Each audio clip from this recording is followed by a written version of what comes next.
আপনি যাই করেন আর কোনো লাভ হবে না, এদেশের মানুষ বুঝে গেছে। ধোকা দিয়ে বোকা বানিয়ে বেশি দিন রাখা যায় না। এই জন্য কোরআনের বিচার ব্যবস্থা যদি কায়েম হয়, দল মত এখানে আর নেই। সবাই যেহেতু আমরা মুসলিম, 96% মুসলমানের দেশে কোরআনের বিচার চলবে না মানে? এই কথা বলেন না কেন? এই বিষয়ে কারো দ্বিমত আছে? আপনি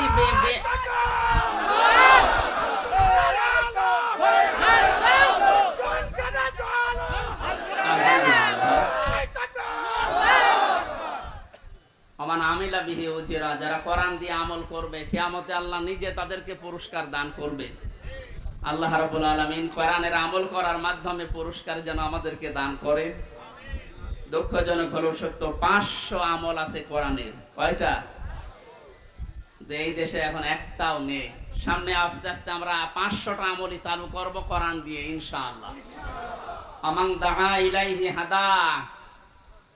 নবীজি বলেন, তুমি যদি হেদায়েতের উপরে থাকতে চাও, বড় সুব্বা গায়ে দিলে, পাগড়ি মাথায় দিলে, আর রুহুল আমিন ভাইয়ের মতো এরকম মোটা হলে হেদায়েতের উপরে থাকা যাবে? হেদায়েতের উপরে থাকতে হলে কোরআন দিয়ে ডাকা লাগবে। আমান দাআ, একালি প্রাণ আছে, দাআ ইলাইহি হাদা।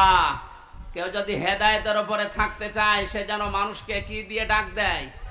তাহলে আজকে থেকে আমার দাওয়াতি কাজের মেইন টার্গেট হবে কি বলেন তো? নবীজিকে পর্যন্ত আল্লাহ আদেশ দিয়েছেন, ইয়া আইয়ুহার রাসূল বাল্লিগ মা উনজিলা ইলাইকা মির রাব্বিক। হে রাসূল, আপনি তাবলীগ করেন, প্রচার করেন, দাওয়াতি কাজ করবেন কি দিয়ে? সুতরাং আমরা দলমত চিনি না, বুঝি না, এ সব কিছু যেন এই কেন্দ্রিক হয়। ফাকাদ হুদিয়া ইলা সিরাতিম মুস্তাকিম। কেউ যদি হেদায়েতের উপরে থাকতে চায়, কোরআন দিয়ে সে ডাকবে, এবং কেউ যদি কোরআনের ডাকে সাড়া দেয়, আল্লাহ নিজে তাকে হেদায়েত নসিব করে দিবে। সুতরাং আজকে আমরা কোরআনে কারিম দিয়ে আপনাদেরকে ডাক দেব, আপনারা কোরআনের ডাকে সাড়া দেবেন। আমরা প্রত্যেকেই হেদায়েতের উপরে চলতে চাই, সিরাতে মুস্তাকিম আমরা পেতে চাই। আমিন। দরুদ আর সালাম পড়ছি মুহাম্মদুর রাসূলুল্লাহ সাল্লাল্লাহু আলাইহি ওয়াসাল্লামের প্রতি। সূরা নাসর পড়েছি, মাদানী যুগের সূরা। কোরআন শরীফে 3 আয়াত বিশিষ্ট 3টা সূরা আছে, আসর, নসর আর কাউসার। কয়টা বলেন তো? নসর মানে সাহায্য, নসর মানে কি? আর নাসর মানে ঈগল। নুন সাদ র, নাসর মানে সাহায্য, নুন সিন র, নাসর মানে ঈগল পাখি। এজন্য এখানে যারা তেলাওয়াত করেন এই সূরাটা নামাজে, একটু মুখ গোল করে পড়বেন। আল্লাহ পাক বলেন, ইযা জা আনাসরুল্লাহি ওয়াল ফাত। যখন আল্লাহর সাহায্য আসবে তখন আপনি বিজয় দেখতে পাবেন। যদি আপনি ইযা জা আনাসরুল্লাহি ওয়াল ফাত বলেন সিন দিয়ে, যখন ঈগল পাখি আসবে তখন বিজয় পাবেন। পুরা মানে উল্টিয়ে যাচ্ছে। এজন্য একটু খেয়াল করে শব্দগুলো উচ্চারণ করবেন। যেহেতু এটা মাদ্রাসা আপনারা বানিয়েছেন, এলাকার মানুষেরা, আপনাদের একটা সুন্দর অন্তত ব্যবস্থা আছে। এই মসজিদ মাদ্রাসা দিয়ে শুধু ছাত্র ছাত্রী না, এখানে বয়স্ক শিক্ষা চালু করে যারা পড়তে পারেন না তাদেরকেও নিয়ে আসেন, 2-3টা একটা ব্যাচ করে দিন। আমার গ্রামের বাড়ি কুষ্টিয়ার হালসা। আমি একবার যেয়ে দেখি মানুষ নামাজে একেবারেই নেই। গ্রামে তো যেতামও কম। মহসেন সাহেবকে বললাম, মানুষজন বহুত মানুষ নামাজ পড়ে না। নামাজ পড়ে না এটা এদের দোষ নাই, দোষ আমার। কারণ নামাজ যে কি এটা এরা জানে না, আর নামাজের ভেতরে যে আসলে কি পাওয়া যায় এটা তো এরা বোঝে না। দেখেন আমি ওই ব্যবস্থাটা করে দেই, তখন আর এই 2 জন 5 জন না, কমপক্ষে এই মসজিদে যে 500 মানুষ, ধরো 400 মানুষ চলে আসবে। 2 জন উস্তাদ রেখেছিলাম, নিজের টাকা যা আসতো সব দিয়ে বললাম যে আপনারা পড়েন। মাগরিবের পর থেকে বাবার বয়সী লোক যারা কাজ কাম নেই, সারাদিন মাঠে ঘাটে কাটে, বললাম পড়েন, কিচ্ছু দেওয়া লাগবে না, সব খরচ আমার, আপনারা শুধু কোরআনটা শেখেন। ওলা 2-3 মাস যাবার পরে দেখি মসজিদের চেহারা পাল্টিয়ে গেছে। কিন্তু মাঝখান থেকে যে আমার জীবনে একটা কালো মেঘ নেমে আসলো, ওই গেলাম, ধরে নিয়ে গেল 3 বছর, এই যে বন্ধ হয়ে আছে, এখনো চালু করতে পারি নাই, আবার সামনে করবো ইনশাল্লাহ।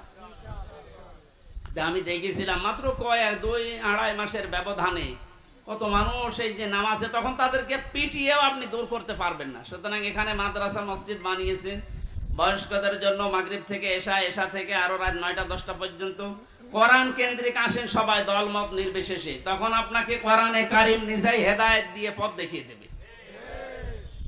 এজন্য তেলাওয়াত শুদ্ধ করা দরকার। এখানে বহু মানুষকে আমি দেখি, একটু বলেন তো ভাই, 7টা আয়াত পড়ে সূরা ফাতিহার 7টায় ভুল পড়ে, অথচ 10 বছর নামাজ পড়ছে না। এটা তেলাওয়াত শুদ্ধ করা দরকার।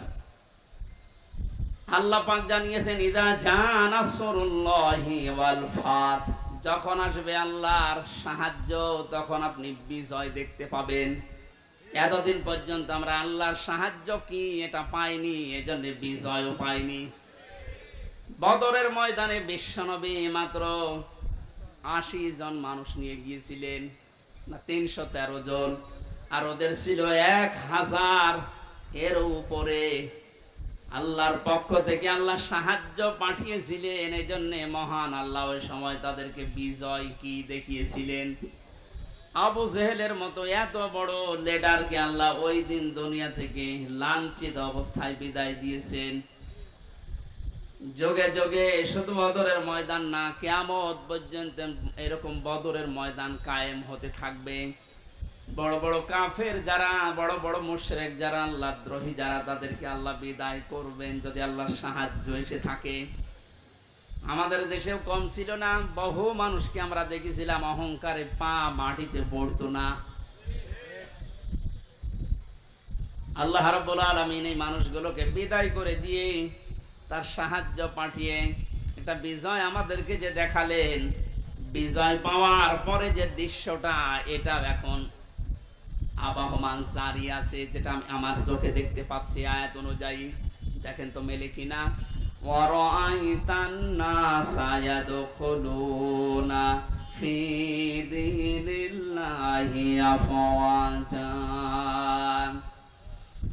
আপনি যখন বিজয় পাবেন, সাহায্য পাওয়ার পরে, তখন দেখবেন দলে দলে, পালে পালে মানুষ ইসলামে প্রবেশ করছে।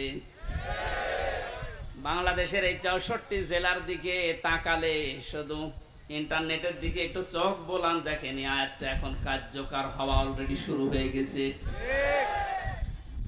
ইসলামপন্থী মানুষ, বিশেষ করে যারা একামতে দিনের দায়িত্ব পালন করে, যারা মন থেকে কাজ করে, তাদের যে অ্যাক্টিভিটিস গুলো, তাদের যে কাজকর্মগুলো, তাদের যে ইখলাস আমরা দেখতে পাচ্ছি। দাওয়াতও দেওয়া লাগছে না, তাদের ইখলাস দেখে, শুধু কাজ দেখে এখন মানুষ ইসলামে প্রবেশ করে অলরেডি ফেলছে। আমার তো মনে হচ্ছে এই আয়াতটা আল্লাহ আমাদেরকে অলরেডি দেখাবে।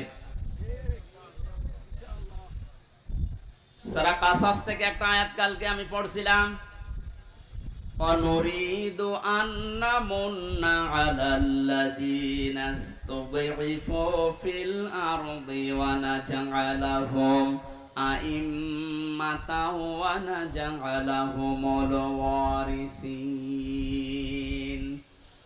ওই কিচ্ছা কাহিনী না, একেবারে বাস্তব যেটা ঘটবে বা ঘটতেছে, ওইটা আপনি কোরআন থেকে শুনেন। আল্লাহ পাক বলেন ওই জামানায় হযরত মুসা আলাইহিস সালামের যে দলটা ছিল, তিনি যে দলের লিডার ছিলেন, ফেরাউন বহু দলে বিভক্ত করে মানুষদেরকে দুর্বল করে রেখেছিল।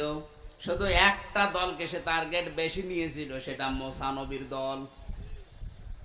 আমার আল্লাহ নিজের পক্ষ থেকে জানালেন, আমি আল্লাহ কিন্তু ইচ্ছা আলাদা করেছিলাম। আমার আল্লাহর ইচ্ছা ছিল এইটা, যে দুনিয়ার ময়দানে আমি মুসা নবীকে এই জামানায় এই জাতির নেতৃত্বে বসাবো এবং জমিনের ওয়ারিস, উত্তরাধিকারী তাদেরকে বানিয়ে দেব।